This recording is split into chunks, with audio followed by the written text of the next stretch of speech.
Terima kasih Anda terus di Mata Najwa. Malam ini sidang perdana Kabinet Indonesia Muda. Saya ingin bertanya kepada Kepala Bappenas Kabinet Indonesia Muda, Martin Manurung. Seberapa jauh sesungguhnya menurut Anda gonjang-ganjing politik ini berdampak pada perekonomian kita? Ya, saya pikir menyambungin katakan oleh Pak Wapres tadi, perekonomian tidak pernah tergantung pada satu atau dua sosok tertentu, tetapi tergantung pada sistem. Karena itu, hal ini dampaknya segala macam yang dibicarakan tadi tergantung apakah pemerintah melaksanakan pengusutan baik itu proses politik maupun hukum secara transparan. Sehingga setiap orang bisa menyaksikan secara langsung dan secara dekat, bisa menebak hasilnya seperti apa, tidak bertanya-tanya, menimbulkan gosip, rumor, dan lain sebagainya. Saya pikir poin utamanya di situ. Tapi bencana ekonomi yang kita alami dulu tahun 97-98, itu salah satu penyebabnya adalah kelambanan untuk melakukan akumulasi kekuatan di tangan rejim. Ketika dulu Pak Harto melepas kontrolnya dia terhadap perekonomian negara dan kemudian membiarkan banyak aktor baru masuk, maka bencana ekonomi tidak bisa terhindarkan. Saya khawatir prediksi tentang bencana ekonomi yang akan datang itu akan menjadi justifikasi bagi Presiden KIB SBY untuk melakukan akumulasi kekuatan sehingga memperkokoh rejim politik dan ekonominya. Tapi jangan lupa bahwa ketika itu suasana diliputi ketidakpastian. Contoh kasus ketika 1 November 97 pemerintah menutup 16 bank. Itu proses pengambilan keputusan tidak ada yang tahu bagaimana ceritanya tiba-tiba bank itu ditutup. Sehingga rakyat bertanya-tanya, gosip dan segala macam. Timbullah ketidakpercayaan pada bank, terjadilah ras.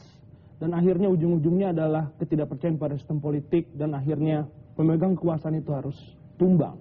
Jadi saya pikir ini pelajaran berharga yang tidak boleh diulangi lagi pada kabinet sekarang ini. Saya kira di sini kita bisa minta pendapat Wapres itu. Terima kasih Pak Wapres. Wapres memang sebenarnya bukan ban serep, jadi terima kasih.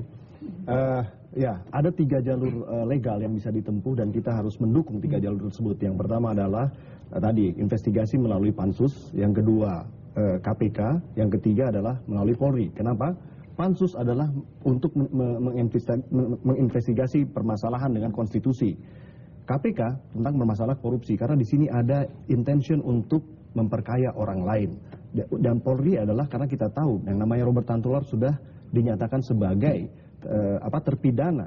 Tentu dalam melaksanakan kegiatannya Robert Tantular tidak akan bergerak sendiri. Nah, ini harus diinvestigasi siapa-siapa saja accomplices yang membantu Robert Tantular dalam masalah ini. Justru di saat kerumitan politik seperti inilah masyarakat perlu informasi yang seluas-luasnya, komprehensif dan sahih begitu ya. Karena itu saya sangat menyayangkan pernyataan Menkominfo Kabinet Indonesia Bersatu 2 Pak Tifatul Sembiring yang justru seperti menyederhanakan permasalahan dengan mengatakan bahwa kasus Sentul ini dibesar-besarkan. Padahal rakyat pun tahu bahwa ini skandal besar dengan angka yang fantastis dan juga bukan masalah nama-nama yang disebutkan terlibat di dalamnya. Bukan soal pribadi ya? Bukan soal pribadi antara mungkin nama Ibu Sri Mulyani, Pak Budiono sering disebut-sebut juga. Tapi bukan masalah pribadi, tapi jauh lebih besar dari itu. Dan justru di saat ini saya lihat informasi sangat penting dan harus diutamakan untuk tadi dikatakan ada kemungkinan gangguan stabilitas keamanan ataupun dampak terhadap ekonomi. Kita tidak mau itu. Karena itu ini harus menjadi concern utama Menkominfo, jauh lebih utama daripada misalnya mengurusi masalah atau membatasi penyadapan lewat RPP penyadapan. Terima kasih Bu Mutia. Jadi menurut saya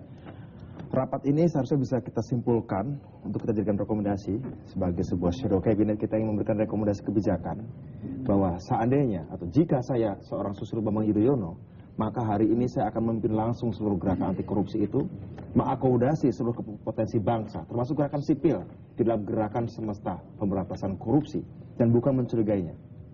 Kedua, selaku seorang presiden tidak seharusnya menjadikan laporan intelijen